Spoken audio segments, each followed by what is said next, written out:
ଧନ୍ୟବାଦ ଧନ୍ୟବାଦ ଧନ୍ୟବାଦ ଆପଣ ମାନଙ୍କର ପ୍ରେମ, ଧନ୍ୟବାଦ ଆପଣ ମାନଙ୍କର ସମ୍ମାନ। ପ୍ରଭୁ ଗୌରବ ପାଆନ୍ତୁ, ପ୍ରଭୁ ଆଶୀର୍ବାଦ କରନ୍ତୁ।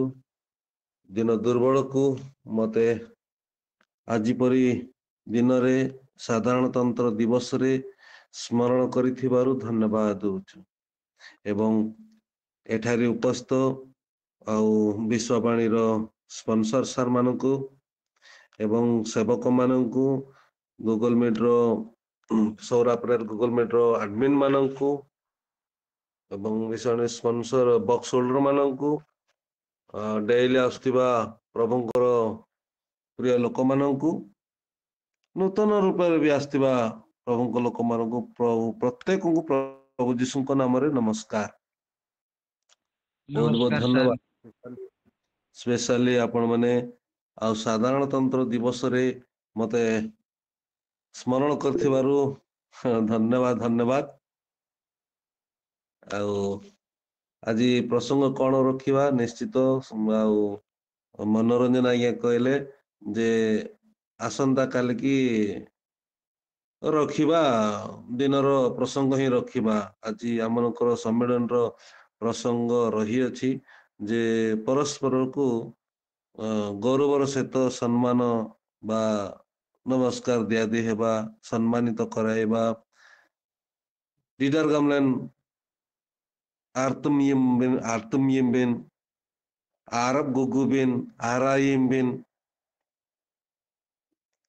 In Christ, each another respectfully,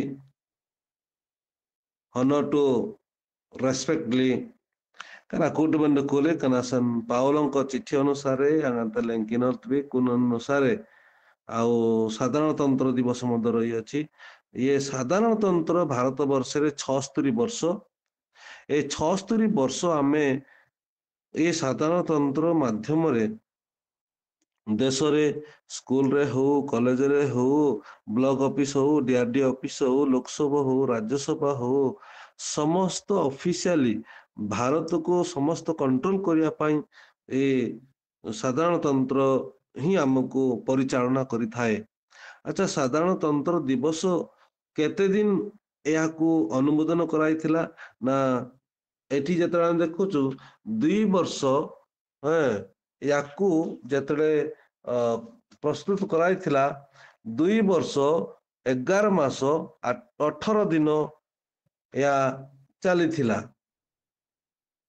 ଏହା କେବେ ଆରମ୍ଭ କରୁଥିଲେ? 1946 ଡିସେମ୍ବର 9 ରୁ ଆରମ୍ଭ ହେଇଥିଲା। ତ 1946 ରୁ ଡିସେମ୍ବର 9 ରୁ କେମିତି ଆରମ୍ଭ ହେଇଥିଲା? ଏହା ତ ଭାରତ ସ୍ଵାଧୀନ ହେଇଥିଲା 1947 ମସିହା। ଏ 46 କୁଆଡୁ ଆସିଲା? ହଁ, 1946 ରୁ ଆରମ୍ଭ ହେଇଥିଲା, କିନ୍ତୁ 1947 ରେ ଭାରତ ସ୍ଵାଧୀନ ହେଲା। ଅଗଷ୍ଟ 15 1947 ରେ ଭାରତ ସ୍ଵାଧୀନ ହେଲା। ହେଲେ ଏହାକୁ କେତେବେଳେ କାର୍ଯ୍ୟକାରୀ ହେଲା? 1950 ଜାନୁଆରୀ 26 ରେ। ଏଟା କେମିତି କଥା ଏଟା କେମିତି କଥା ଯେତେବେଳେ ଆମେ ଦେଖୁଅଛୁ ଯେତେବେଳେ ଆମେ ଦେଖୁଅଛୁ ତ ଆମକୁ ଲାଗିଥିଲା ସେଇ କାର୍ଯ୍ୟରେ 2 ବର୍ଷ 11 ମାସ 18 ଦିନ ତମାମ କେଉଁମାନେ କାର୍ଯ୍ୟ କଲେ? ଯେତେବେଳେ ଭାରତର ଲିଡର ମାନେ କହିଲେ ଭାରତ ଛାଡ, ଭାରତ ଛାଡ, ଆମକୁ ଛାଡ। ଇଂରେଜ ମାନେ ଯୋଉମାନେ ବୁଦ୍ଧିଜୀବୀ, ନ୍ୟାୟଜୀବୀ ଏବଂ ଦୟାଳୁ ମନୋଭାବ ଲୋକମାନେ ଥିଲେ, ଆମେ ଯଦି ଛାଡିଦେବା ତାହେଲେ ଆଦିବାସୀ ସମ୍ପ୍ରଦାୟ ଲୋକମାନେ ବିନଷ୍ଟ ହେବେ, ରଣଛତ୍ର ଶାସନ କରିବେ। ତେଣୁକରି ସେମାନେ ଭାରତରେ ଥିବା ପ୍ରତ୍ୟେକ ଆଦିବାସୀ ମାନଙ୍କୁ ସେମାନେ ବହୁତ ପ୍ରେମ କରୁଥିଲେ। ଆଉ ସେଥିପାଇଁ ସେମାନେ ନିୟମ କେମିତି କରିବୁ ଯେ ଆମେ ଛାଡିବୁ? ଯେତେବେଳେ ପଣ୍ଡିତ Nehru, Sardar Bhai Patel, Chakravarti Rajagopalachari, doctor Radhakrishnan, doctor Bhim Ramoji Ambedkar, doctor Rajendra Prasad, ଏମାନେ ଚିନ୍ତା କଲେ, ବସିଲେ। 1946 ରୁ ଯେତେବେଳେ ବସିଲେ, 1946 ଡିସେମ୍ବର 9 ରୁ ଯେତେବେଳେ ବସିଲେ, ସେମାନେ ଦେଖିଲେ, ବର୍ଷେ ଟିକେ ଦେଖିଲେ, ହଁ ହେଉଛି, ତାହେଲେ ଏମାନଙ୍କର ନିଶ୍ଚିତ ସାଧାରଣତନ୍ତ୍ର ଦିବସ କାମ ଦେବ। ତେଣୁ ଅଧା ଦେଖୁ ଦେଖୁ ସେମାନଙ୍କର ବିଶ୍ୱାସ ଜମିଲା, ଏମାନେ କିଛି ନିୟମ ବନଉଅଛନ୍ତି, ତାହେଲେ ଚାଲ ଆମେ ପଳେଇବା। ଅଗଷ୍ଟ 15, 1947 ମସିହାରେ ପଳେଇଲେ ସତ, କିନ୍ତୁ କେତେ ଜଣ ରହିଲେ? କେତେ ଜଣ ରହିଲେ? ଏହାଠୁ କମ୍ପ୍ଲିଟ କରିବା ପାଇଁ ବୋଲି କେତେ ଜଣ ରହିଲେ? ଇଂରେଜୀ ମାନଙ୍କ ଶାସନରେ ଚାଲିଥିଲା। ଯେତେବେଳେ ଚାଲିଥିଲା ତାପରେ ଯେତେବେଳେ ଜାନୁଆରୀ 26, 1950 1949 ନଭେମ୍ବର 26ରେ ସମାପ୍ତ ହେଲା। ତାପରେ କଣ ହେଲା? 1950 ଜାନୁଆରୀ 26ରେ ଆରମ୍ଭ କରାଗଲା। ତେଣୁ ଯେତେବେଳେ ଆମର ସାଧାରଣତନ୍ତ୍ର ଦିବସ ଆରମ୍ଭ ହେଲା, ସାଧାରଣତନ୍ତ୍ର ଅନୁମୋଦନ କରାଗଲା, ତାହେଲେ ସମସ୍ତ ଜ୍ଞାନୀ ବୁଦ୍ଧିଜୀବୀ ମାନେ, ଦୟାଳୁ ଜୀବୀ ମାନେ ଆଉ ଭାରତ ଛାଡି ପଳାଇଲେ। ତେଣୁ ପ୍ରିୟ ପ୍ରଭୁଙ୍କ ଲୋକମାନେ, ଭାରତ ସ୍ୱାଧୀନ ହେଲା ପରେ ନିୟମ କାନୁନ ଆବଶ୍ୟକ ଥିଲା। ଯଦି ନିୟମ କାନୁନ ନଥାନ୍ତା ତାହେଲେ ଆଉ ଇଂରେଜୀ ମାନଙ୍କର ନିୟମରେ ହିଁ ଚାଲିଥାନ୍ତା। କିନ୍ତୁ ଯେତେବେଳେ ଭାରତ ସ୍ୱାଧୀନ ହେଲା ପରେ ଭାରତୀୟ ନିୟମ ଅନୁଯାୟୀ ବର୍ତ୍ତମାନ ପର୍ଯ୍ୟନ୍ତ ଚାଲି ଆସୁଅଛି। ବର୍ତ୍ତମାନ ପର୍ଯ୍ୟନ୍ତ ଏ ସ୍ୱାଧୀନ ଭାରତକୁ ନବ ଭାରତ କୁହାଯାଏ। ଏଇ ସ୍ୱାଧୀନ ଭାରତକୁ ଚଲେଇବା ନିମନ୍ତେ ଅଫିସିଆଲି, ନନ୍ ଅଫିସିଆଲି, ଗାଁ ଗହଳରେ ଜାତି ଧର୍ମ ନିର୍ବିଶେଷରେ ସମସ୍ତଙ୍କୁ ଉତ୍ତମ ରୂପେ ପରିଚାଳନା କରିବା ନିମନ୍ତେ ସାଧାରଣତନ୍ତ୍ର ଆବଶ୍ୟକ ରହିଛି। ଏଠି କେତେଟା ଧାରା ରହିଅଛି? ଏଠି 395 ଧାରା ଏବଂ 8ଟି ଅନୁସୂଚିତ ଥିଲା। ବର୍ତ୍ତମାନ 8ଟିରୁ 12ଟି ଅନୁସୂଚିତ ରହିଅଛି। ଦେଖନ୍ତୁ, ଭାରତ ଯେତେବେଳେ ସ୍ୱାଧୀନ ହେଲା, ଏତକ ଧାରା ଦ୍ୱାରା କାମ ଚାଲିଛି। ଏତକ ଧାରା ମଧ୍ୟରେ ମୁଁ କହିବା ପାଇଁ ଚାହେଁ ଯେ ମୌଳିକ ଅଧିକାର ଭିତରେ ଆମର ରହିଅଛି। ମୌଳିକ ଅଧିକାର ମଧ୍ୟରୁ ଗୋଟାଏ ଜିନିଷ କହିବି, ଆପଣ କଣ ଇଚ୍ଛା କରୁଛନ୍ତି ଆପଣ ମତ ପ୍ରକାଶ କରିପାରିବେ। ମୁଁ କଣ ଇଚ୍ଛା କରୁଛି ମତ ପ୍ରକାଶ କରିବି, ମୁଁ କରିପାରିବି। ଏଟା କିଏ ବି ଆମକୁ ବନ୍ଦ କରିବେ ନାହିଁ କି ନେଗେଟିଭ କରିପାରିବେ ନାହିଁ। ସମସ୍ତେ ମୌଳିକ ଅଧିକାର ଦିଆଯାଇଅଛି। ଆଉ ଗୋଟେ କଣ କହିବି, ଯିଏ ଯୋଉ ଧର୍ମ ଗ୍ରହଣ କରିବ ସେ ଗ୍ରହଣ କରିବ। ତେଣୁ ଭାରତ ବର୍ଷରେ ସୁସମାଚାର ବିତରଣ କରାଯାଉଛି। ଖ୍ରୀଷ୍ଟ ଉତ୍ତମ ରୂପେ ଯେପରି ରାଜ୍ୟ ବିସ୍ତାର ହବ ସେଥିପାଇଁ କୁହାଯାଉଛି। କିନ୍ତୁ ଲୋକେ କଣ କହୁଛନ୍ତି? ଖ୍ରୀଷ୍ଟ ଧର୍ମ ଜବରଦସ୍ତି କରୁଛନ୍ତି। ଜବରଦସ୍ତି ନୁହଁ, ଜବରଦସ୍ତି ନୁହଁ। ପ୍ରଭୁଙ୍କ ସେବକ ସ୍ୱଚ୍ଛନ୍ଦରେ ସେମାନେ ନିଜର ଦାୟିତ୍ୱ, ଆମେ ଜାଣିଛୁ, ଆମେ ଯାହା ଜାଣିଛୁ, ପାଇଛୁ, ଚାଖିଛୁ, ୟାକୁ ବନ୍ଦ କରିବୁ ନାହିଁ, କହିବୁ ହିଁ କହିବୁ। ଏ ଅନୁଭବରେ ଚାକିରି କଲେ ମଧ୍ୟ, ସେବାରେ ଥିଲେ ମଧ୍ୟ, ଡିଫେନ୍ସ ଲାଇନ ମୁଁ ଥିଲି ବେଶୀ ବ୍ୟସ୍ତ, ସେମିତି ପରିସ୍ଥିତିରେ ମଧ୍ୟ ଦିଶାମ୍ବର ଆଜ୍ଞା, ଏମିତି ଅନେକ ପ୍ରଭୁଙ୍କ ଲୋକମାନେ ପୋଲିସରେ ଥିବା, ବ୍ୟସ୍ତ ବୋର୍ଡ ଥିବା ସ୍ଥାନରେ ମଧ୍ୟ ପ୍ରଭୁଙ୍କ ଲୋକମାନେ ନିଜେ ନଗଲେ ମଧ୍ୟ ଆମେ ଆମର ଦାନ ଦ୍ୱାରା ଆମେ ପହଞ୍ଚିବୁ, କଳେ ବଳେ କୌଶଳେ ପହଞ୍ଚିବୁ। ଏ ସମସ୍ତ କାର୍ଯ୍ୟ ଚାରିଅଛି। ଆଉ ଲୋକେ କହୁଛନ୍ତି ଏକ ଜବରଦସ୍ତି ନୁହଁ, ପାଇଛୁ ଦେବୁ। ଆଉ ଗୋଟେ କଣ, ହଁ ଆମର ମୌଳିକ ଅଧିକାର ଅଛି, ଆମେ ପ୍ରଚାର କରିପାରବା, ଆମେ ଗ୍ରହଣ କରିପାରବା। ସେତେବେଳେ କଣ କଲେ? ନିନ୍ଦା ତାଳନା ଖ୍ରୀଷ୍ଟିଆନ ମାନଙ୍କୁ ଆସୁଅଛି। ଯଦିଓ ଗଣତନ୍ତ୍ରରେ, ସାଧାରଣତନ୍ତ୍ର ଅଛି, ତଥାପି ନିନ୍ଦା ତାଳନା ଆସୁଛି। ଆଉ ଯେତେବେଳେ ନିନ୍ଦା ତାଳନା ଆସୁଛି, ହ୍ୱାଟ୍ସଆପ ରେ, ଫେସବୁକ ରେ ସବୁ ଦିଆଯାଉଛି ଟୋଲ ଫ୍ରି। ୟାକୁ ଯୋଉମାନେ ଖ୍ରୀଷ୍ଟିଆନ ମାନେ ନିନ୍ଦା ତାଳନା ପାଉଛନ୍ତି, ସେତେବେଳେ ୟାକୁ ଟୋଲ ଫ୍ରି କରାଯାଉ। ସେମାନେ ଆଉ ସେମିତି ଟର୍ଚର କରାଯିବ ନାହିଁ। ଟର୍ଚର କଣ କରାଯିବ ନାହିଁ?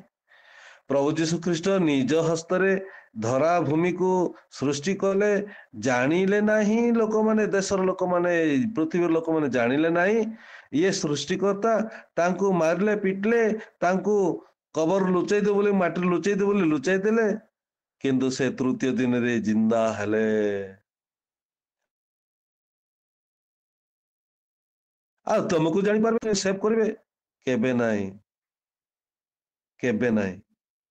ଯଦି ବି ତମକୁ ସୁରକ୍ଷା ନାହିଁ ଭାରତ ବର୍ଷରେ, ତଥାପି ଆପଣ ମାନେ ଏ ଦେଶ ନିମନ୍ତେ ପ୍ରାର୍ଥନା କରିବାକୁ ହବ।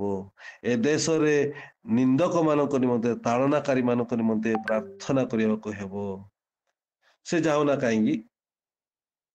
ଭାରତ ସ୍ୱାଧୀନ ହେଲା, ସାଧାରଣତନ୍ତ୍ର 395 ଧାରା 12ଟି ଅନୁସୂଚିତ ଲାଗୁ ହେଇଥିବାରୁ ସ୍ୱଚ୍ଛନ୍ଦ ଭାବରେ ଭାରତ ଆଜି 76 ନେ 78 ନେ 100 ନେ ପହଞ୍ଚିବ। ସେହିପରି ପାପରୁ ସ୍ୱାଧୀନ ପାଇଥିବା ପ୍ରତ୍ୟେକ ମନୁଷ୍ୟ ମାନଙ୍କୁ, ଆତ୍ମା ମାନଙ୍କୁ, ସେମାନଙ୍କ ନିମନ୍ତେ ସାଧାରଣତନ୍ତ୍ର ପରି ପ୍ରଭୁଙ୍କର ବିଷୟ ମଧ୍ୟ ରହିଅଛି। ଜାଗତିକ ମାଟି, ଦେଶ, ରାଜ୍ୟ ସ୍ୱାଧୀନ ହେଲେ ନିୟମ ରହିଅଛି।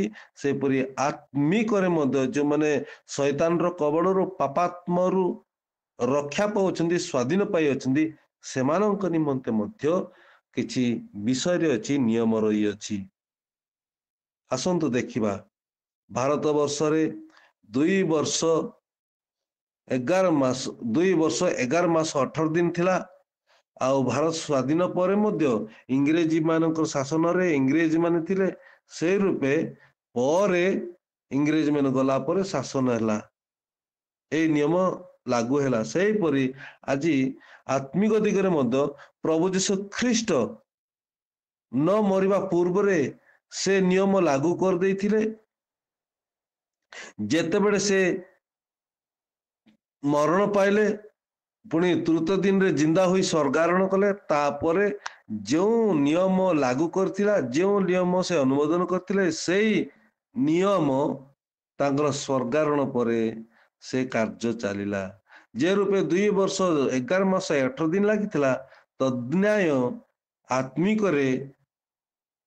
ଆତ୍ମିକରେ ପ୍ରଥମ ଶତାବ୍ଦୀ 30 ରୁ 35 ଭିତରେ ସେ ନିୟମ ଲାଗୁ କରିଥିଲେ, କିନ୍ତୁ ଏହା କାର୍ଯ୍ୟକ୍ରମ ହେଲା ପ୍ରଥମ ଶତାବ୍ଦୀରେ 50 ପରେ କାର୍ଯ୍ୟକାରୀ ଆରମ୍ଭ ହେଲା। ସେଥିପାଇଁ ପାଉଲ କହୁଅଛନ୍ତି, କଣ କହୁଅଛନ୍ତି? ଫିଲିପି ପୁସ୍ତକ 4 ପର୍ବ ଆଉ 21 ରୁ 23 ପଦ, କେଇ ଜଣେ ଭାଇ କିମ୍ବା ଭଉଣୀ ଯଦି ପାଇଲେ, ଆମେ ଏହାକୁ ପଠନ କରିକି ଆମେ ଏହାକୁ ପ୍ରାର୍ଥନାରେ ଆଗକୁ ଦୌଡ଼ିବା। ଅଧ୍ୟୟନ କରିବା। ଖ୍ରୀଷ୍ଟ ଯୀଶୁଙ୍କ ଆମର ପ୍ରତ୍ୟେକ ମୋହର ସଙ୍ଗୀ ଭାତୃଗଣ ତୁମ୍ଭମାନଙ୍କୁ ନମସ୍କାର ଜଣାଉଅଛନ୍ତି। ସାଧୁମାନେ ସମସ୍ତେ, ବିଶେଷରେ ଯେଉଁମାନେ ଖାଇସରଙ୍କ ପ୍ରାସାଦରେ ଅଛନ୍ତି, ସେମାନେ ତୁମ୍ଭମାନଙ୍କୁ ନମସ୍କାର ଜଣାଉଅଛନ୍ତି। ପ୍ରଭୁ ଯୀଶୁ ଖ୍ରୀଷ୍ଟଙ୍କର ଅନୁଗ୍ରହ ତୁମ୍ଭମାନଙ୍କୁ ଆତ୍ମାର ସହବର୍ତ୍ତୀ ହେଉ। ପଠିତ ବାକ୍ୟର ଈଶ୍ୱର ପ୍ରତ୍ୟେକଙ୍କୁ ଆଶୀର୍ବାଦ କରନ୍ତୁ। ଆଶୀର୍ବାଦ କରନ୍ତୁ। ଆଡମିନ୍ ଗଣ, ଆପଣ ମାନେ ଯଦି ଅନୁଗ୍ରହ କରିବେ, ଆଉ କାହାର ଯଦି ମ୍ୟୁଟ ହେଇନି, ଆପଣ ଯଦି ଅଲ୍ ମ୍ୟୁଟ କରିବେ, ମୁଁ ଖୋଲିଥାନ୍ତି ମୋର। ହଉ, ସେ ଯାଉନା କାହିଁକି, ଏଠି ପ୍ରଭୁଙ୍କ ବାକ୍ୟରେ ଆମେ ପଠନ କରିଅଛୁ। ସଂକ୍ଷିପ୍ତରେ ପ୍ରାର୍ଥନା କରିବା। ହେ ଦୟାମୟ ପବିତ୍ର ଆତ୍ମା ପ୍ରତିପାଳକ ପ୍ରିୟ ଯୀଶୁ ଆପା, ଧନ୍ୟବାଦ ଦଉଛୁ ପ୍ରଭୁ, ତୁମେ ଆମମାନଙ୍କୁ ଏଇ ସାଧାରଣତନ୍ତ୍ର ଦିବସକୁ ପ୍ରଭୁ 76 ବର୍ଷ ତମକୁ ଆମେ ପାଇଥିବାରୁ ଆମେ ତୁମକୁ ଧନ୍ୟବାଦ ଦଉଛୁ। ଭାରତ ସ୍ୱାଧୀନ ହେଲା ପରେ ଯେଉଁ ନିୟମ କାନୁନ ଆବଶ୍ୟକ ରହିଅଛି, ଦେଶକୁ ଶାନ୍ତି ଶୃଙ୍ଖଳାରେ ରଖିବା ନିମନ୍ତେ ପ୍ରଭୁ ଯେଉଁ ନିୟମ ରହିଛି, ଆମେ ତାକୁ ସ୍ମରଣ କରି ଆସୁଅଛୁ।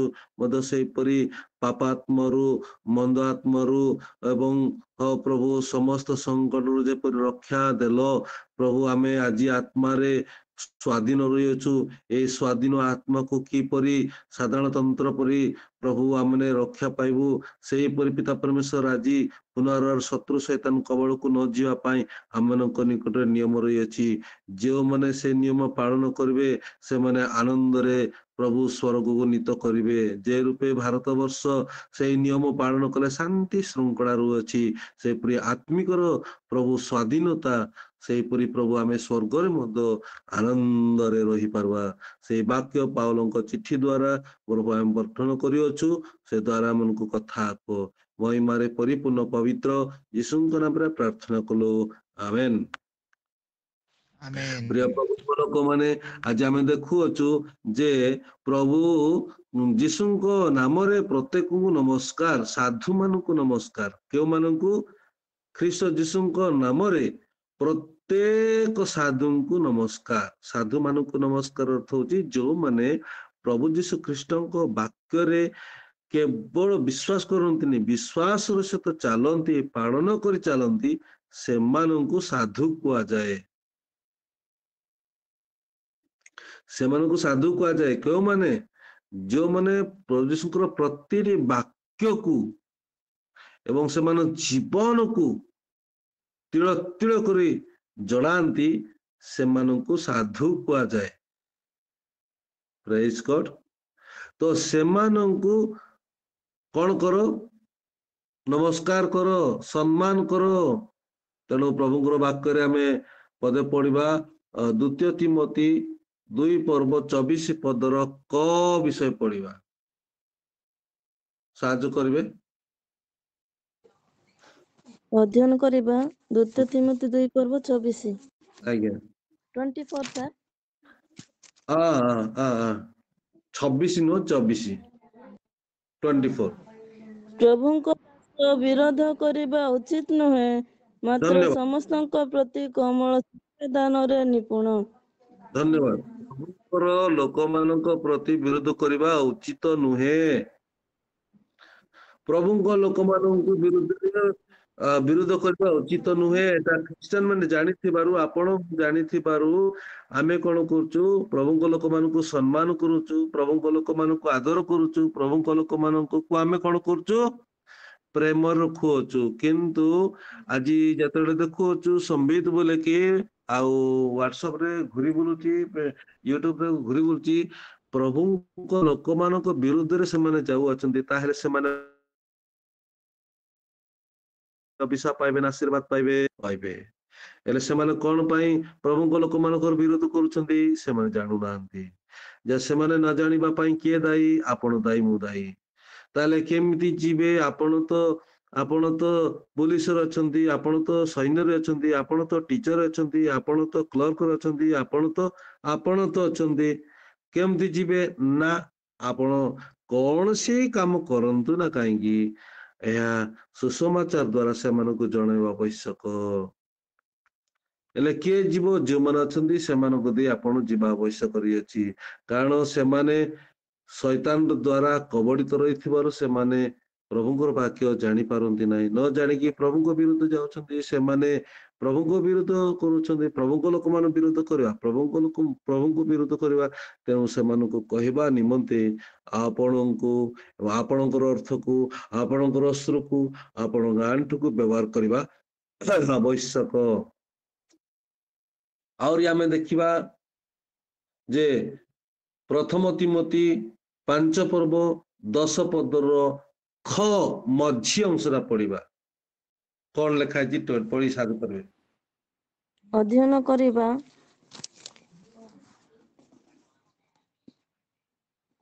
1ମ ପଦ ସାର୍। 1 ତିମୋଥୀ 5:10 ମଝି ଅଂଶ ଖ। ସାଧୁ ମାନଙ୍କ ପାଦ ପ୍ରକ୍ଷାଳନ, ସାବାସ୍, ଦୁଃଖୀର ସାବାସ୍, ପାଦ ପ୍ରକ୍ଷାଳନ। ଓକେ, ଏ ସାଧୁ ମାନଙ୍କର ପାଦ ପ୍ରକ୍ଷାଳନ କରର ଅର୍ଥ ହଉଛି, ଦେଖନ୍ତୁ, କୌଣସି ସଭା ସମିତି ହେଲେ, କୌଣସି ପ୍ରଭୁଙ୍କ ଦାସ ଆସିଲେ ଚର୍ଚ୍ଚକୁ କିମ୍ବା ଉପାସନା ଗୃହକୁ ଆସିଲେ ଆମେ ଗୋଡ ଧୁଉଛୁ। କିନ୍ତୁ ଯୋଉମାନଙ୍କର ପାଦ ଥଣ୍ଡା ଥାଏ, ସେମାନେ ଜୋତା ପିନ୍ଧିକି ଆସନ୍ତି, କିମ୍ବା ଥଣ୍ଡା ଥିବା ଲୋକମାନେ ଗୋଡ ଧୋଇବା ପାଇଁ ପସନ୍ଦ କରନ୍ତି ନାହିଁ। ସେମାନଙ୍କୁ ଜବରଦସ୍ତି ଗୋଡ ଧୁଆଇ ଦେବା, ସେମାନଙ୍କୁ କଷ୍ଟ ଲାଗିବ। ଆମକୁ କହନ୍ତି ନାହିଁ, ସେମାନଙ୍କୁ କଷ୍ଟ ଲାଗିବ। ତ ବାକ୍ୟ ଉଲ୍ଟା ହେଇଯିବ? ନାଇଁ, ଉଲ୍ଟା ହେବ ନାହିଁ। କେବେ ବାକ୍ୟ ଉଲ୍ଟା ହବ ନାହିଁ। ଯୋଉମାନେ ଗୋଡ ଧୋଇବାକୁ ହେବ, ସେମାନେ ଗୋଡ ଧୋଇବେ। ଯୋଉମାନେ ଗୋଡ ଧୋଇବାକୁ ଇଚ୍ଛା କରିବେ ନାହିଁ, ଧୋଇବେ ନାହିଁ। ଥଣ୍ଡା ଦିନ ସ୍ପେଶାଲ, ଥଣ୍ଡା ଲାଗିବ। ଖରା ଦିନରେ ମଧ୍ୟ ଯୋଉମାନେ ସୁଜ ପିନ୍ଧିକି ଆସିବେ, ହେବ ନାହିଁ। କିନ୍ତୁ ଜବରଦସ୍ତି ଲୋକମାନେ ଗୋଡ ଧୋଇବେ ନାହିଁ। ଆମେ କଣ ବୁଝୁଛୁ? ପାଦ ପ୍ରକ୍ଷାଳନ କେବଳ ପାଦ ପ୍ରକ୍ଷାଳନ। ହଁ, ଗରମରେ ଆସିଥିବେ, ଭୋକ ଶୋଷରେ ଆସିଥିବେ ସେ ଲୋକମାନଙ୍କୁ ପାଦ ଧୋଇବା ନିହାତି ଆବଶ୍ୟକ। କିନ୍ତୁ ଆମର ନାଁ ଧରୁ, ଆମର ନାଁ ରହୁ, ଆମର ଷ୍ଟାଣ୍ଡାର୍ଡ ହଉ ବୋଲିକି ଯୋଉ ପ୍ରକାର ମହା ଆଡମ୍ବର ସହିତ ଧୁଆ ଧୁଇ ନାହିଁ, ସିମ୍ପଲ ଗୋଡ ଧୋଇବାଟା ସିମ୍ପଲ। ତାପରେ ତାହେଲେ ଆମେ ତାଙ୍କର ଲାଇଫ କୁ ଦେଖିବା ପାଇଁ ପ୍ରଭୁ କହୁଛନ୍ତି। ରୋମି 12 ଲେଖା ଯାଇଛି, ରୋମି ପୁସ୍ତକ 12 ଲେଖା ଯାଇଛି ଯେ ସାଧୁ ମାନଙ୍କର ଅଭାବ ମୋଚନ କର, ସାଧୁ ମାନଙ୍କର ଅଭାବ ମୋଚନ। ଏଇଠି ଲେଖା ଅଛି ସାଧୁ ମାନଙ୍କର ପାଦ ପ୍ରକ୍ଷାଳନ କର, କିନ୍ତୁ ସେଠି ଲେଖା ଯାଇଛି ସାଧୁ ମାନଙ୍କର ଅଭାବ ମୋଚନ କର। ଏ ଅଭାବନ ପାଦର ଅର୍ଥ ହଉଛି ଜୀବନ। କେବଳ ପାଦର ଅର୍ଥ ପାଦ ଆମେ ବୁଝୁଛୁ, ନାଇଁ ପାଦର ଅର୍ଥ ଜୀବନକୁ ମଧ୍ୟ ବୁଝାଏ। ଡିସେମ୍ବର 25 ଖ୍ରୀଷ୍ଟାନ ମାନଙ୍କର ବଡ ପର୍ବ। ଯେତେବେଳେ ବଡ ପର୍ବ ହୁଏ ସେତେବେଳେ ଆ ଘରେ ତା ଘରେ, ଆଜ୍ଞା ଆମ ଘରକୁ ଆସ, ଆଜ୍ଞା ଆମ ଘରକୁ ଯାଅ, ଟିକେ ପାଦ ପକାଅ, ଟିକେ ପାଦ ପକେଇଲା ଟିକେ ଖାଅ, ଆଜ୍ଞା 10ଟା କର, କେତେ ଖାଇବ ଆଜ୍ଞା, କୋଉ ପେଟ ଥିବ ଆଜ୍ଞା, ଜବରଦସ୍ତି ଖୁଆଇବେ। ରାତି ପାଇଲା ପରେ କଣ ହେଲା ଆଜ୍ଞା, ଝାଡା ଧରୁଛ ଆଜ୍ଞା, ପେଟ ବଥା ହଉଛି ଆଜ୍ଞା, ସେବା ଆଦର ପ୍ରଶଂସା କରିକି ଝାଡା, ମୁଣ୍ଡ ବଥା, ପେଟ ବଥା, ଏଟା କେମିତି? ନାହିଁ, ଗୋଟେ ଘର ଖାଇଲା ଭଲରେ ଖାଇବାକୁ ଦେବ, ତାପରେ ବାକି ତମ ଘରେ ପାଦ ପକେଇବାର ଅଛି, ତାଙ୍କ ଘରେ ପାଦ ପକେଇବାର ଅଛି, ଆଶୀର୍ବାଦ ମିଳିବାର ଅଛି, ତାଙ୍କ ଜୀବନରେ ମଧ୍ୟ କଣ ଆବଶ୍ୟକ ରହିଅଛି, ଦିଅ। ନାଇଁ ସେଇଟା ନାଇଁ, ମାତ୍ର ରୋମି 12 ପର୍ବ 13 ପଦ ଲେଖା ଯାଇଛି ସାଧୁ ମାନଙ୍କର ଅଭାବ ମୋଚନ କର। ସେଟା ନାଇଁ ଆଜ୍ଞା, ଏଟା ପାଦ ପ୍ରକ୍ଷାଳନ ନାଇଁ। ଆପଣଙ୍କ ସେବାରେ ଲୋକ, ପ୍ରଭୁଙ୍କର ଲୋକମାନଙ୍କୁ ଉପକାର ପାଇବାର ଅଛି, ଆହୁରି ଏନକରେଜ ପାଇବାର ଅଛି, ଆହୁରି ବଡ ପାଇବାର ଅଛି, ଆହୁରି ଯିବାର ଅଛି, ତାଙ୍କର ଆବଶ୍ୟକତା କଣ ଜାଣିବାର ଅଛି। ତେଣୁ ଅନେକ ପ୍ରଭୁଙ୍କ ଲୋକମାନେ ଆମ ସ୍ପନ୍ସର ମାନଙ୍କ ଭିତରେ ମଧ୍ୟ କେତେ ଜଣ ଅଛନ୍ତି ଆମକୁ ତ ରସିଦ କାଟିବା ପାଇଁ ଦଉଛନ୍ତି ସତ, ନାଇଁ ଆପଣଙ୍କୁ ବି ଏଇଟା ପାଇଁ ରଖ, ତେଲ ପାଇଁ ରଖ, ଆମର ତେଲ ଆବଶ୍ୟକ, ତେଲ ପାଇଁ ନାଇଁ ନଁ ତେଲ ପକେଇ ଦଉଛନ୍ତି, ଆଜ୍ଞା ଏଟା ରସିଦ କାଟ, ମୁଁ ମତେ ଗାଡି ଚାବି ଦିଅ ତେଲ ପକେଇବା। ମୁଁ କହୁନାହିଁ ମତେ ମିଳୁଛି, କିନ୍ତୁ ମୁଁ ଯେତେବେଳେ ମତେ କହୁଛନ୍ତି ଏହାକୁ ବି କହିବା ଆମର କର୍ତ୍ତବ୍ୟ, ଏପରି କରିବା ଆବଶ୍ୟକ। ଡ୍ରିଙ୍କସ, କୋଲ୍ଡ ଡ୍ରିଙ୍କସ ନୋଟେଡ ଆଜି, କୋଲ୍ଡ ଡ୍ରିଙ୍କସ ପିଇବା ବାପରେ, ଆଜ୍ଞା ପିଅ ଆଜ୍ଞା ଟିକେ ପିଅ ଆଜ୍ଞା, କୋଲ୍ଡଡ୍ରିଙ୍କସ ତମେ 10 ଟଙ୍କା 20 ଟଙ୍କା ଦେଇକି ପିଉଛ, ତା ବଦଳରେ ତାଙ୍କ ପକେଟରେ ତ ଦେଇ ଦଉନ, ସେ ଆଜ୍ଞା ରାସ୍ତାରେ କୋଉଠି ପିଇଲା ବେଳେ ପିଇ ଦିଅ, ସେ ବିସଲେରି ପିଇବ କି ସେ କିଲେ ପାଣି ପିଇବ, ସ୍ୱାସ୍ଥ୍ୟ ପକ୍ଷେ କ୍ଷତିକାର ନୁହଁ, ଉତ୍ତମ ଜିନିଷ ପାଣି ପିଇବ ସେ, କିମ୍ବା ତା ଘରେ ସାବୁନ ଟିଏ 10 ଟଙ୍କା ତା ପାଖରେ ନଥିବ, ସାବୁନ କିଣି ନଥିବ, ଡ୍ରିଙ୍କସ କାହିଁକି ଦବ 10 ଟଙ୍କା 20 ଟଙ୍କାର, ସେ ଆକୁ ଦେଲେ ସେ 10 ଟଙ୍କାର ସାବୁନ କିଣିକି ପରିବାର ସାରା ସଫା ସୁତୁରା ରହିବେ, ଆଉ ପ୍ରଭୁଙ୍କର ଗୌରବ କରିବେ, ପ୍ରାର୍ଥନା କରିକି ସେମାନେ ରହିବେ, ଆପଣଙ୍କ ଆଶୀର୍ବାଦ ରହିବ। ହେଉଛି ଅଭାବ ମୋଚନ, ଏ ହଉଛି ପାଦ ପ୍ରକ୍ଷାଳନ, ତାଙ୍କ ଅଭାବ କଣ ଜାଣିକି ଦେବା ଆବଶ୍ୟକ। ହେଲେ ଆଉ ତଳେ ଅଂଶରେ ଯେତେବେଳେ ଆମେ ଦେଖୁଛୁ କଣ ଲେଖାହେଇଛି, ସାଧୁ ମାନେ ସମସ୍ତେ, ଏମିତି ଯୋଉ ଲୋକମାନେ ସାଧୁ ମାନେ ସମସ୍ତେ, କେଉଁମାନେ ମାନେ କେଉଁମାନେ ନମସ୍କାର ଦଉଛନ୍ତି, ବିଶ୍ୱାସରେ ଯୋଉମାନେ କାଇସରଙ୍କ ପ୍ରାସାଦରେ ଅଛନ୍ତି ସେମାନେ ତୁମ୍ଭ ମାନଙ୍କୁ ନମସ୍କାର ଜଣାଉଛନ୍ତି, ସେମାନେ ତୁମ୍ଭ ମାନଙ୍କୁ, ସାଧୁ ମାନେ ଏଇ କାଇସରିଆ ପ୍ରସାଦରେ ଥିବା ଲୋକମାନଙ୍କୁ ନମସ୍କାର ଜଣାଉଛନ୍ତି।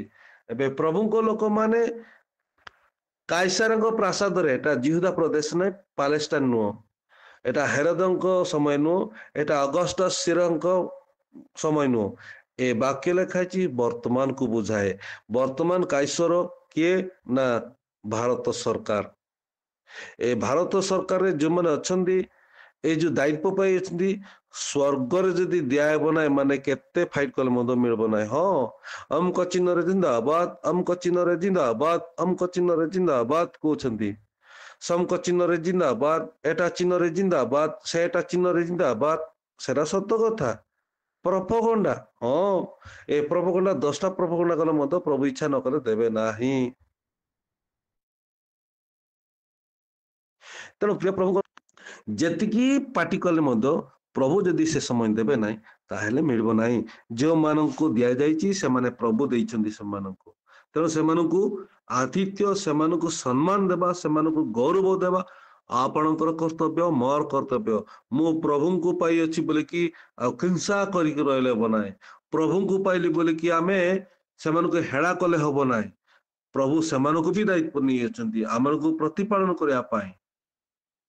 ପୁଲିସ ମାନଙ୍କୁ ସମ୍ମାନ ଦେବାର ଅଛି, ସରପଞ୍ଚ ମାନଙ୍କୁ ସମ୍ମାନ ଦେବାର ଅଛି, ୱାର୍ଡ ମାନଙ୍କୁ ସମ୍ମାନ ଦେବାର ଅଛି, ଆଶା ଦିଦି ମାନଙ୍କୁ ସମ୍ମାନ ଦେବାର ଅଛି, ଅଙ୍ଗନବାଡି ଦିଦିକୁ ସମ୍ମାନ ଦେବାର ଅଛି, ଟିଚର ମାନଙ୍କୁ ସମ୍ମାନ ଦେବାର ଅଛି, ବ୍ଲକରେ ସମ୍ମାନ ଦେବାର ଅଛି, ଡିଆରଡିଏରେ ସମ୍ମାନ ଦେବାର ଅଛି, ରାଜ୍ୟସଭାରେ ଲୋକସଭାରେ ସମ୍ମାନ ଦେବାର ଅଛି। ସରକାରୀ କ୍ଷେତ୍ରରେ ଯେତେ ଜଣ ଅଛନ୍ତି ସମ୍ମାନ ଦେବାର ଅଛି। କାହିଁକି? ପ୍ରଭୁ ସେମାନଙ୍କୁ ରଖିଅଛନ୍ତି। କଣ ପାଇଁ? ଆପଣଙ୍କ ପାଇଁ, ମୋ ପାଇଁ। ଆପଣଙ୍କ ଶାରୀରିକରେ ଦରକାର, ଆତ୍ମିକରେ ଦରକାର। ଏ ଆତ୍ମିକରେ ପ୍ରଭୁ ପବିତ୍ର ଆତ୍ମାଙ୍କ ଦ୍ୱାରା ଆମମାନଙ୍କୁ ଭୋଜନ କରାଇବେ। ଶାରୀରିକ ମଧ୍ୟ ଆବଶ୍ୟକ ରହିଅଛି। ତ ଏ ଶାରୀରିକରେ ସେମାନଙ୍କ ଦ୍ୱାରା ଆମେ ରକ୍ଷା ପାଉଛୁ। ଯଦି ପୋଲିସ ମାନେ କୁହନ୍ତୁ କି ଆର୍ମି ମାନେ କୁହନ୍ତୁ, ସେମାନେ ଯଦି ଅହରହ ପରିଶ୍ରମ କରିବେ ନାହିଁ, ଦେଶ ବିଭ୍ରାଟ ହେଇଯିବ। ଆଉ ଯଦି ସାଧାରଣ ଭାବରେ ଆମେ କହିବା, ସେ ସରପଞ୍ଚ ୱାର୍ଡ ମାନେ ସେମାନେ ଯଦି ପରିଶ୍ରମ କରିବେ ନାହିଁ, ଇନ୍ଦିରାବାସ ମିଳିବ ନାହିଁ। ଆଉ ସେମାନେ ଯୋଉ ସମସ୍ତ ସୁବିଧା ଆସୁଛି ସେ ସମସ୍ତ ମିଳିବ ନାହିଁ। ତେଣୁ ସମସ୍ତ ଅଫିସର ଲେବର ମାନଙ୍କୁ, ଯୋଉମାନେ ଗଭର୍ଣମେଣ୍ଟ ଡିପାର୍ଟମେଣ୍ଟରେ ଅଛନ୍ତି, ରାଜନୀତିରେ ହଉ କି ଅଫିସରେ ହଉ, ସମସ୍ତଙ୍କୁ ଆମେ ସମ୍ମାନ ଦେବା ଆବଶ୍ୟକ ରହିଅଛି। ପ୍ରିୟ ପ୍ରଭୁଙ୍କ ଲୋକମାନେ ସେମାନଙ୍କୁ ମଧ୍ୟ ନମସ୍କାର ଦେବାର ଅଛି। ୟା ଦେଶକୁ ସୁରକ୍ଷା, ଦେଶକୁ ଶାନ୍ତି କରିବା ନିମନ୍ତେ ସାଧାରଣତନ୍ତ୍ରରେ ଲେଖା ଯାଇଅଛି। ଏ ସାଧାରଣତନ୍ତ୍ରରେ ଯେପରି ଲେଖା ହେଇକି ଆଜି ପର୍ଯ୍ୟନ୍ତ 76 ବର୍ଷ ହେଲା କୋଶଳ ରହିଅଛି, ସେହିପରି ହେ ପ୍ରିୟ ବନ୍ଧୁଗଣେ, ଯୋଉମାନେ ଖ୍ରୀଷ୍ଟଙ୍କୁ ପାଇଅଛନ୍ତି, ଯୋଉମାନେ ଜୀବିତଙ୍କୁ ପାଇଅଛନ୍ତି, ଯେଉଁମାନେ ସତ୍ୟ ଜାଣି ଅଛନ୍ତି, ସେମାନେ ଗ୍ରହଣ କଲା ପରେ ପାପରୁ ମୁକ୍ତି ପାଇଅଛନ୍ତି, ପାପରୁ ସ୍ଵାଧୀନ ପାଇଅଛନ୍ତି। ସେମାନଙ୍କ ନିମନ୍ତେ ଆଜି କଣ ଆବଶ୍ୟକ ରହିଅଛି? ହେଇ ଆତ୍ମିକର ଜୀବନକୁ ବଜାଇବା ନିମନ୍ତେ, ଆତ୍ମିକ ଦିଗକୁ ଶାନ୍ତି ଶୃଙ୍ଖଳା, ଆତ୍ମିକ ଦିଗକୁ ଆତ୍ମିକରେ ଆତ୍ମାର ଯେପରି ଅନୁଗ୍ରହ ପାଇବେ, ସ୍ୱର୍ଗ ସ୍ଥାନ ପାଇବେ, ସେଥି ନିମନ୍ତେ ଆମମାନେ କଣ କରିବା ନା ନିୟମ ପାଳନ କରିବା। ତା ପୂର୍ବରୁ ଏଠି ଯେତେବେଳେ କାଇସାରିଆ ପ୍ରସାଦ ଲେଖା ହେଇଛି, କାଇସାରଙ୍କ ପ୍ରାସାଦରେ ସେ ଯେତେବେଳେ ଲେଖା ଯାଇଛି, ପ୍ରଭୁ ସାଧାରଣତନ୍ତ୍ର ପାଳନ କରିଥିଲେ କି? ହଁ, କରିଥିଲେ। ସାଧାରଣତନ୍ତ୍ର, ତନ୍ତ୍ର ବୋଲେ ତ ମିଛ କହିବାଟା, ସାଧାରଣ ବୋଲେ ଅସେଂ, ତନ୍ତ୍ର ବୋଲେ ମିଛ, ଦିବସ ବୋଲେ ଦିବସ ନାଇଁ, ସେଟା ବୁଝିଲେ ହବ ନାହିଁ। ସାଧାରଣତନ୍ତ୍ର ତତ୍ ଅନ୍ତର ତନ୍ତ୍ର, ତତ୍ ଅନ୍ତର, ସେଇ ଠିକ ସମୟରେ ଡିଭାଇଡ କରିବା। ହେଲେ ମାଥି ପୁସ୍ତକ ଟିକେ ପଢିବା ଆଗ। ମାଥି ପୁସ୍ତକ 22 ପର୍ବ 17ରୁ 15ରୁ 22 ପଠନ କରିବା। ସାହାଯ୍ୟ କରିବେ? ଅଧ୍ୟୟନ କରିବା। ଆଜ୍ଞା ମା। ସେତେବେଳେ ପାରୁସୀମାନେ ଯାଇ ତାହାଙ୍କୁ ବାକ୍ୟ ଦ୍ୱାରା ପାନ୍ଦରେ ପକାଇବା ନିମନ୍ତେ ମନ୍ତ୍ରଣା କଲେ। ଆଉ ସେମାନେ ଏରୋଦିଅ ମାନଙ୍କ ସହିତ ଆପଣା ଶିଷ୍ୟମାନଙ୍କୁ ତାହାଙ୍କ ନିକଟକୁ କହି ପଠାଇଲେ, ଏ ଗୁରୁ, ଆମ୍ଭେମାନେ ଜାଣୁ ଆପଣ ସତ୍ୟ ଏବଂ ସତ୍ୟ ରୂପେ ଈଶ୍ୱରଙ୍କ ମାର୍ଗ ଶିକ୍ଷା ଦିଅନ୍ତି। ପୁଣି କାହାରିକି ଭୟ କରନ୍ତି ନାହିଁ, କାରଣ ଆପଣ ମନୁଷ୍ୟର ମୁଖାପେକ୍ଷା କରନ୍ତି ନାହିଁ। ଅତଏବ ଆମ୍ଭମାନଙ୍କୁ କୁହନ୍ତୁ, ଆପଣଙ୍କର ମତ କହଣ?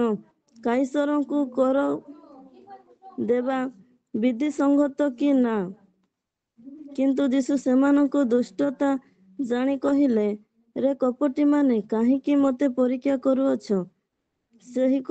ସେହି କରର ମୁଦ୍ରା ମତେ ଦେଖାଅ। ତହିଁରେ ସେମାନେ ତାହାଙ୍କ ପାଖକୁ ଗୋଟିଏ ଅଧୂଲି ଆଣିଲେ। ସେ ସେମାନଙ୍କୁ ପଚାରିଲେ, ଏହି ମୂର୍ତ୍ତି ଓ ନାମ କାହାର? ସେମାନେ କହିଲେ, କାଇସରଙ୍କର। ସେଥିରେ ସେ ସେମାନଙ୍କୁ କହିଲେ, ତେବେ କାଇସରଙ୍କର ଯାହା ତା କାଇସରଙ୍କୁ ଦିଅ, ପୁଣି ଈଶ୍ୱରଙ୍କର ଯାହା ତା ଈଶ୍ୱରଙ୍କୁ ଦିଅ। ସେମାନେ ଆମେନ୍।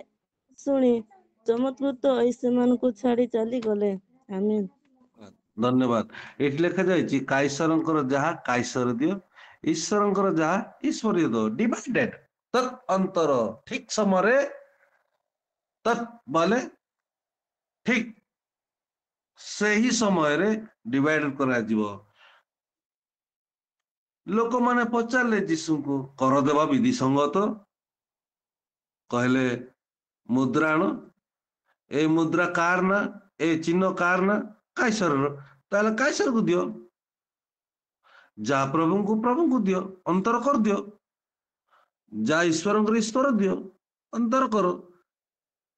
ପ୍ରେଜ୍ ଗଡ୍। ତେଣୁ କରିକି ସେଠି ସାଧାରଣତନ୍ତ୍ର ଅର୍ଥାତ ତନ୍ତ୍ର, ଅର୍ଥାତ ତନ୍ତ୍ରର ଅର୍ଥ ହଉଛି ଅର୍ଥ ନୁହେଁ ମିଛ। ଠିକ ସମୟରେ ଡିଭାଇଡେଡ କରିବା ହଉଛି ତତ୍ ଅନ୍ତର, ସାଧାରଣତନ୍ତ୍ର। ପ୍ରଭୁ କରିଅଛନ୍ତି, ଆମେ ମଧ୍ୟ ଶିଖୁଛୁ। ହେଲେ ଜାଗତିକରେ ଦେଶ ସ୍ୱାଧୀନ ହେଲେ ନିୟମ ଦରକାର, ଆତ୍ମିକରେ ମଧ୍ୟ ଶୈତାନରୁ ମୁକ୍ତି ପାଇଲେ ସ୍ୱାଧୀନ ପାଇଅଛୁ। ସେ ସ୍ୱାଧୀନକୁ ବଜାଇ ରଖିବା ନିମନ୍ତେ ନିୟମ କହିଲି ସେତେବେଳେ ଯେ ଏଟା ନିୟମ କରିଲେ ଯୀଶୁ ଖ୍ରୀଷ୍ଟ ଥିବା ସମୟରେ ପ୍ରଥମ ଶତାବ୍ଦୀ 25ରୁ 35, ତାକୁ ଲାଗୁ ହେଲା ପ୍ରଥମ ଶତାବ୍ଦୀ 50ରୁ। ପଠନ କରିବା ସେ ନିୟମ କଣ କହିଥିଲେ ଯୀଶୁ ଖ୍ରୀଷ୍ଟ ନ ମରିବା ପୂର୍ବରୁ। ମାଥ୍ୟୁ 28 ପର୍ବ 19-20 ଏବଂ ମାର୍କ 16 ପର୍ବ 15 ପଦ। ପଠନ କରିବାକୁ ଅନୁଗ୍ରହ କରନ୍ତୁ। ଅଧ୍ୟୟନ କରିବା ମାଥ୍ୟୁ 28 ପର୍ବ 19-20।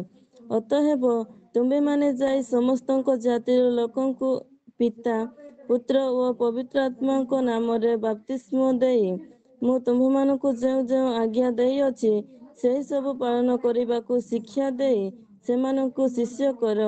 ଆଉ ଦେଖ, ଯୁଗାନ୍ତ ପର୍ଯ୍ୟନ୍ତ ସଦାସର୍ବଦା ମୁଁ ତୁମ୍ଭମାନଙ୍କୁ ସଙ୍ଗେ ସଙ୍ଗେ ଅଛି। ଆମେନ୍। ମାର୍କ 16 ପର୍ବ 15 ପଦ। ଅଧ୍ୟୟନ କରିବା ପୁଣି ତୁମ୍ଭେମାନେ ସମୁଦାୟ ଜଗତକୁ ଯାଇ ସମସ୍ତ ମାନବ ଜାତି ନିକଟରେ ସୁସମାଚାର ଘୋଷଣା କର। ଆମେନ୍। ଧନ୍ୟବାଦ। ଏଟା ଖ୍ରୀଷ୍ଟ ନିୟମ କରିଥିଲେ। ଯେମିତି ସାଧାରଣତଃ ନିୟମ ଲାଗୁ ହେଇଥିଲା ପରେ ତାକୁ କାର୍ଯ୍ୟକାରୀ ହେଲା, ସେ ରୂପେ ଖ୍ରୀଷ୍ଟ ବଞ୍ଚିବା ବେଳେ ଏଟା ନିୟମ ଲାଗୁ କରିଥିଲେ। ତାପରେ ଯୋଉମାନେ ପାପରୁ ମୁକ୍ତି ପାଇଲେ, ସ୍ୱାଧୀନ ପାଇଲେ, ସେ ଲୋକମାନଙ୍କ ପାଇଁ ଯେତେବେଳେ କୁହାହେଲା ଯୋଉମାନେ ପ୍ରାର୍ଥନା କରିବେ, ଯୋଉମାନେ ପରିତ୍ରାଣ ପାଇବେ, ଏ ନିୟମ ଲାଗୁ କରିବା ପାଇଁ ପ୍ରେରିତ ପୁସ୍ତକ 1 ପର୍ବ 8 ପଦରେ ସେଠୁ କାର୍ଯ୍ୟକାରୀ ଆରମ୍ଭ ହେଲା। ପଢି ସାହାଯ୍ୟ କରନ୍ତୁ।